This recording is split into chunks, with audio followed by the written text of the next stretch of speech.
Dear Basia, it is Thursday. I've tried to film this like 15 times probably. That might be a slight exaggeration, but it's been a lot. And I don't really know what to talk about this week. I thought about talking about how discouraged I was with my job search, but at the moment I'm not as discouraged as I was, so that didn't really feel like it quite fit anymore. It was a really discouraging week. I did not get an interview from a company I wanted to get an interview from. I missed a deadline for another company that I didn't realize had a deadline, and I was really excited about that company, so that was sad.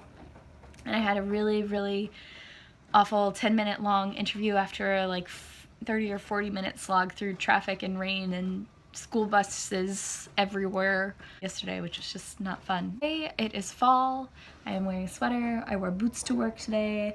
I walked through the rain. I love rainy days, so that was fun. Kind of just feel like I need a spoonful of honey for my throat, which is a little bit sore at the moment. I would go make some tea right now, but my dad has some friends over, and they're in the dining room, or were last time I checked. Don't want to intrude, and that's where the kettle and the tea is. Kettle and the tea are. Instead, I asked Emmeline what I should talk about, and she said I should tell you what my costume for Halloween is. I've already talked about that, I think. We're gonna let that one go for now. I am going to, dang it, what was I gonna do? Go through my library books and ask you which one to read next. Except I already know which one I'm gonna read. I'm gonna read Ghostly Echoes next. I'm really excited about it. For those of you not in the know, that's the third Jacoby book, a series that Basia and I discovered about 2 years ago now, and it's just super fun. This is the third book, and I am very excited to read it. Yeah, I don't know. I've been,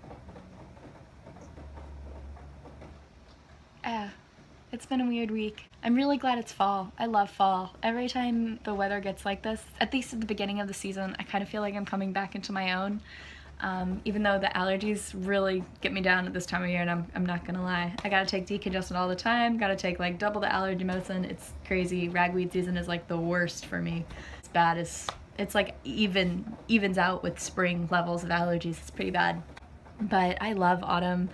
I love crisper air and sleeping under more blankets, and I love even autumnal rainy days as long as I get to wear my nice cozy boots, which are waterproof. Did I mention they're waterproof? They're waterproof. And I love the sort of transition of moving into the colder months. I don't necessarily love winter, but I do love fall. Having more excuses to drink tea with everybody and more excuses to use Christmas lights at all times because you need the like cheeriness in your life.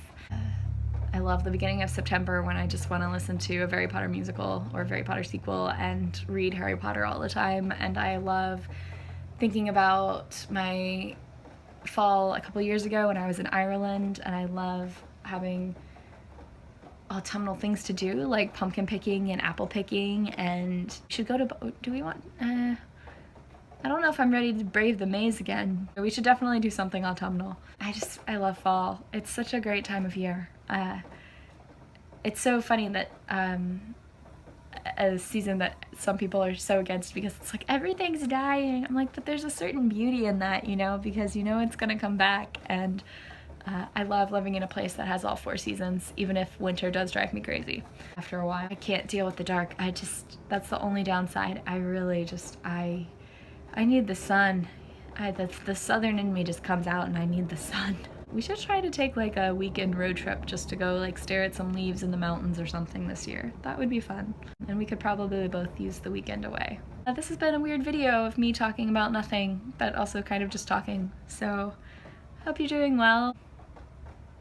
I'm sure I'll talk to you in like 2 seconds when I answer the text message you just sent me about the book that we're gonna write one day, so I'm all for your idea that you just sent me, by the way. Just gonna put that out there. I'm really excited for next week. Next week will be good.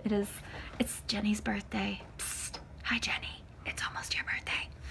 That's on Tuesday. It's also the first day Supergirl comes back, and The Flash comes back next week, and that new Haley Atwell TV show that I'm probably not gonna stay awake to watch because it starts at 10, and you know how I am about my bedtime these days.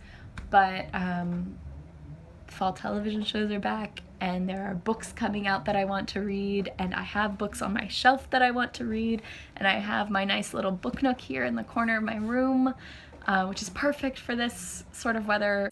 Sit back and relax. My mom, I've talked about this before, my mom's really kind of into this Danish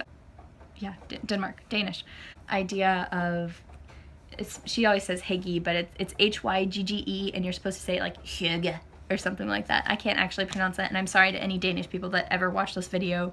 I have just butchered your language. I apologize. The idea of like creating spaces of comfort and warmth and familiarity in a time of coldness and darkness. So I love having my lamps. I need to get more Christmas lights. Maybe next week that's what I'll do. Maybe I'll get some Christmas lights this week and put them up on Thursday and film that for next week before I go to New York. Or maybe I'll get Liz to record the story of how we met because she loves to share it. Although I think she's probably already told it to you because of that one time we got brunch. Anyway, I should go to bed. I'll talk to you soon. I already said that. Have a fabulous weekend, my friend, and I will see you on Monday.